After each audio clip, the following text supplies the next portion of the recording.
What's up mga kabilog? Welcome sa aking channel, Big James TV. Today's vlog mga kabilog ay mag-build naman tayo ng computer. Tayo nagbabalik naman sa computer at medyo naging busy tayo nakaraan ng ilang linggo dahil busy tayo kaka-assemble ng arcade machine. And syempre, shoutout dun sa mga buyer natin na kapag-abi ng machine at PC before at nagpa-build sa akin. Maraming salamat sa inyo and shoutout sa inyo. Alam niyo na kung sino kayo. Dito sa build natin ay gumawa uli ako ng budget gaming PC. Sa hindi pa nakapag-build ng PC dyan, pwede nyo tong i-try i-build or pwede nyo rin i-build sa akin kasi ibibenta ko rin naman ito. So ayun, kung bago kayo sa aking channel, baka hindi pa kayo nakapag-subscribe, pa-subscribe naman, Big James TV, at hit nyo na yung notification bell para once nag-upload tayo ng magagong videos ay manonotify kayo. Bago natin simulan, pasok muna intro.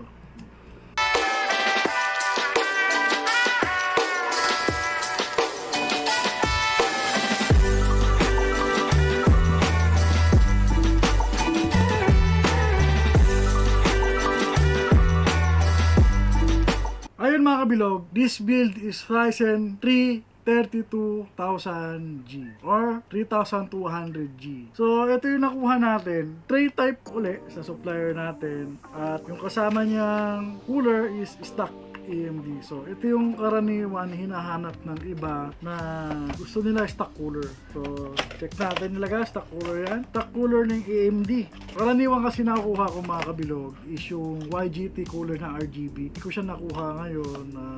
Tingin ko marami silang bundle na ganito. Tapos, mga kabilog, yung fan naman natin, alam ko bagong labas to ni YGT itong Romantic. Kasi yung before, meron tayong luma, medyo price sila ng konti, pero may kasama siyang LED strip. Ito kasi mga kabilog, is fan lang at medyo may kaparehas siyang kinukuhang nito. So, ito parang may rebrand siya, pero halos the same, maganda. Magandang pagkakagawa nito, YGT. At yung color ng mga fans niya. Then, kung gusto mo mag-extra, meron din silang extra kung gusto niyo pa magdagdag kasi binibili itong box na to per set. So, YGT, baka naman.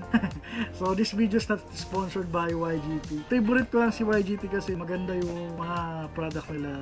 Mura at medyo hindi masakit sa bulsa. Then, quality din yung mga product nila. Kung meron man magka-problema sa mga to, may 1-year warranty sila. Pwede nilang palitan pagka defective yung nakuha mo. So, as long as pasok sa mga warranty nila. Okay? So, ito yung kinuha ko, maganda to, YGT 3 pieces pan.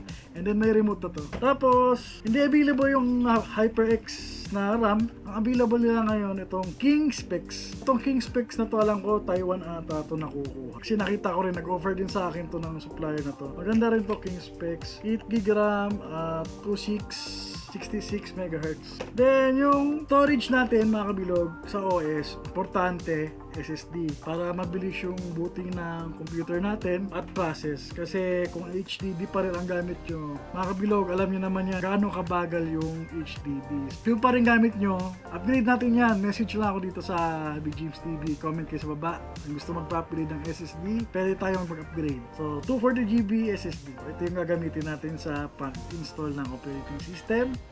Siyempre yung gigabyte motherboard. So, subok ko na to since nag-build ako 2018 or 2019. Nag-build na ako ng computer. So, subok ko na to gigabyte. Ayos na ayos to. Maganda tong mga board ni gigabyte. Bihira lang din ako makuha ng defect. So, ayos to gigabyte. E320 entry level for Ryzen 3 32G. So, ito yung magandang motherboard at pasok sa budget natin.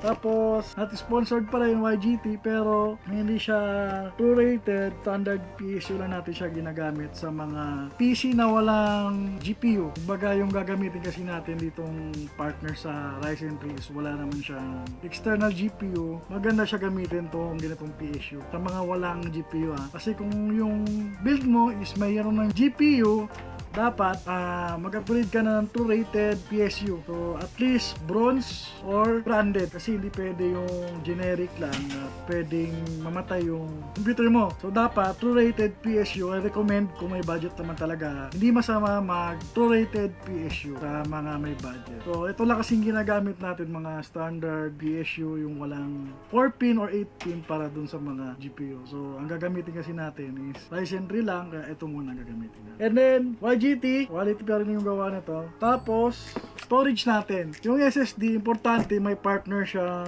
hard drive. So, itong hard drive naman natin natin, ito yung pag-i-store natin ng files. O may files ka na mga hindi ganun ka-importante or mga movies, music, dito may pasok para yung SSD mo or yung M.2 hindi mapuno ka agad. Kasi alam nyo naman mga kabilog, ang mahal no yung M.2 or yung SSD. So, kung storage lang naman, pwede na yung 500GB or kung hindi pa kayo satisfied sa 500GB, pwede kayo mag 1TB. Syempre, medyo mura na itong mga hard drive na to kung pang storage lang naman.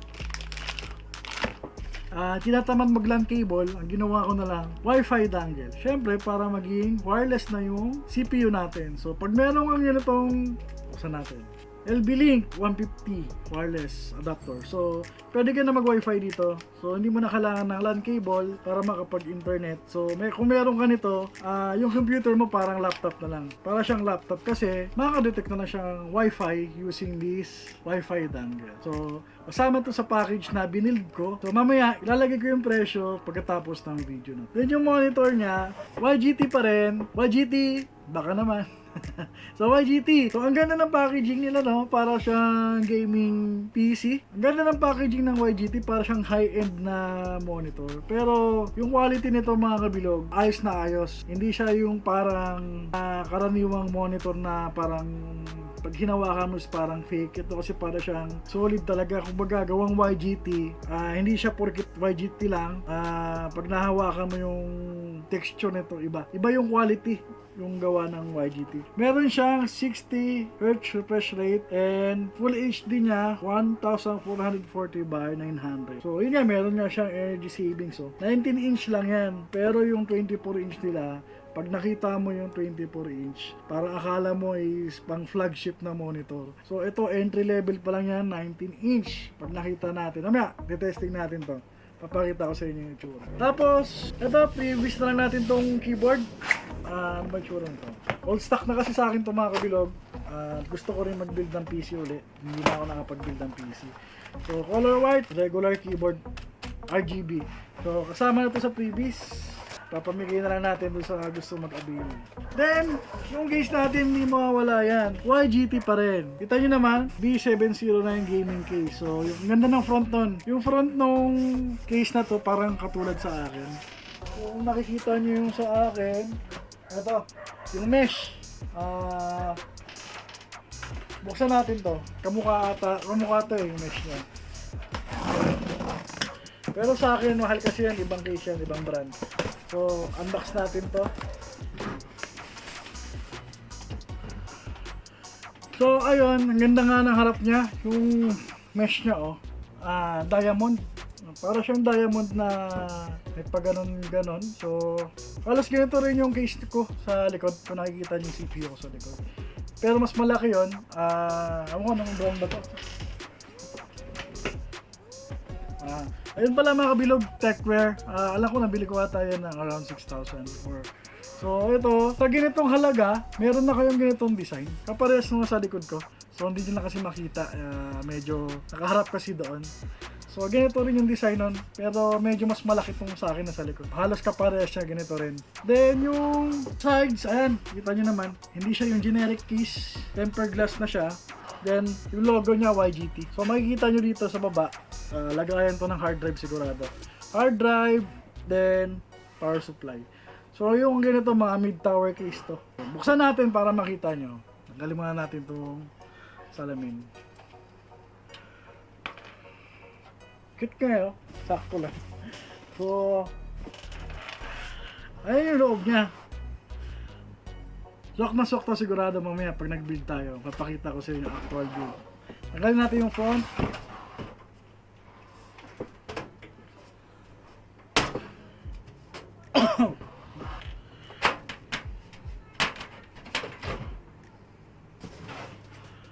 Ayan mga kabilog yung back case niya. So tama nga ako, dito yung power supply at hard drive dito. Then pwede ka pang maglagay ng SSD. Dalawa, tapos meron din sa harap. Tapos yung back niya, ayan. Normal na typical case na nakikita nyo. Ayan yung mga sample ng case ng YGT, kung nakikita nyo, simple lang at quality yung case nila. Siyempre, meron din niyang mga kamuka. Hindi naman nawawala yun yung kaparehas ng ibang case. So, kumbaga, doon na rin sila kumukuha. Pero sa kanila kasi, medyo mura na. Pero hindi naman ganun kaparehas talaga. So, kumukuha lang din yan sila ng idea. So, ganitong price mga kabilog, nakikita ko ngayon sa market is nasa 1,200 or 1,500. Ganun yung range, depende siguro sa seller. So, mamaya, ipapakita ko kung magkano yung nagastos natin dito sa build na to. At syempre, papakita ko sa inyo kung paano mag-build ng PC. So, hindi na rin tayo nakapag-vlog about sa mga PC tech tips. So, ngayon dito, mag-vlog tayo sa pag-assemble uli ng budget PC. So, start na tayo mga kabilog and stay tuned lang kayo dyan. Tapusin nyo itong video na to. Check natin kung okay ba yung build natin dito.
Ayan mga kabilog, try natin check natin yung laman nito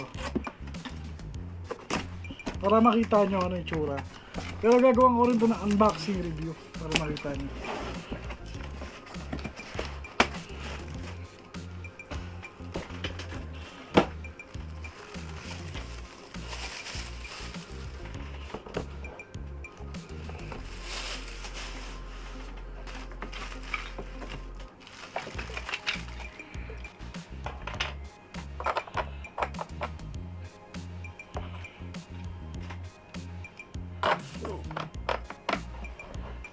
So, ganito pala yun.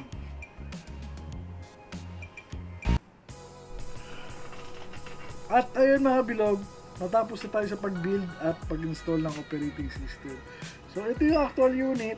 Ang advantage ng fan natin, meron siyang remote. So, pwede mo siyang i-off pag ayaw mo ng umiilaw, yung magalit sa ilaw dyan. So, ayan, wala siyang ilaw. Kung gusto mo may ilaw, yung fan na yan, umiilaw siya. On mo lang, pwede mo ring yan, palitan yung kulay. RGB. Gusto mo red. Pwedeng red. Pwedeng green. Pwedeng blue. Ayun yung color na gusto nyo. So sa akin, white lang. And then may cycle din siya kung anong gusto nyong color ng RGB. So ito yung kagandahan sa build na to.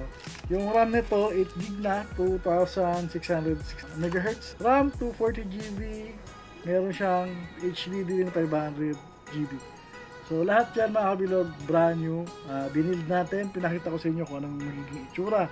So yun yung 3 pieces fan niya, set na yan, kasama yung remote, then nakuha natin cooler ngayon, stock cooler. Then meron na siyang wifi dongle, so pwede tayo dito mag YouTube kahit hindi tayo nakalam cable. So wireless yan gamit natin, ayan, sample tayo, YouTube, ayan, diba? Wala lang sounds kasi hindi tayo naglagay ng speaker. Tinesting ko na rin yan using my headset. Okay na okay to. Goods yan. So ayun mga kabilog, yan yung specs. Kasama siyang keyboard, white. Siya nga pala kabilog, once na inabuild ito, may kasama na siyang operating system at Microsoft Office. Kumbaga gagamitin nyo na lang yung unit pagdating sa inyo. Kumbaga plug and play na lang to mga kabilog. Wala ka na ibang gagawin.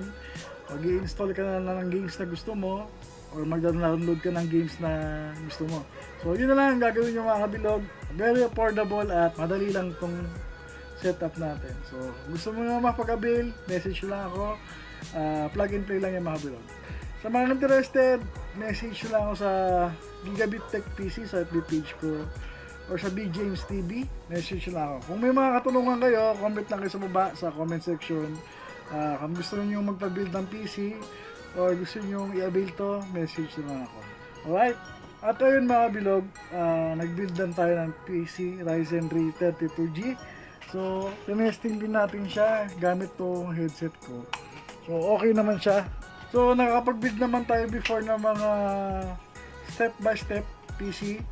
So, dito pinas forward ko na lang, pinakita ko pa rin sa inyo kung paano mag-build pero nakapass forward na lang. So sa mga interested, gusto mag-build na ganitong build at gusto nyo rin magpa-build, nag-base lang kasi ako dun sa Lazada kung magkano yung presyo. So umabot siya ng 17 or 17.5, depende dun sa price na nakuha ko sa Lazada. So binebenta ko naman to ng around 16,000 pag system unit. Pagkasama yung monitor, 18.5. So ito yung total price package.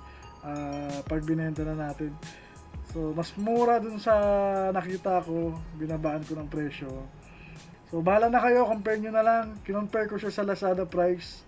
So umabot siya ng 17.5. So ganun yung presyo. Pero sa akin, 16,000 na lang to pag system unit. Pag package, 18,500 kasama yung 19-inch monitor. So shout out dun sa mga buyer na nakapag-appeal na sa akin before at nagtiwala sa bid ko. Maraming salamat sa inyo. So siguro mga kabilog, hanggang dito na lang tayo. Tatapusin ko na tong video sa to. So nag-bid lang tayo ng PC kasi hindi na tayo nakapag vlog about sa PC.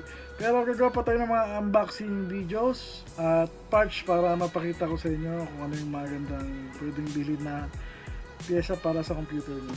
So, hanggang dito na lang. Maraming salamat sa inyo. At kung bago ka sa aking channel, baka pwede yung pa-subscribe naman, Big James TV. At pa-hit na rin yung notification bell para once nag-upload ako ng mga bagong videos, ay manonotify kayo.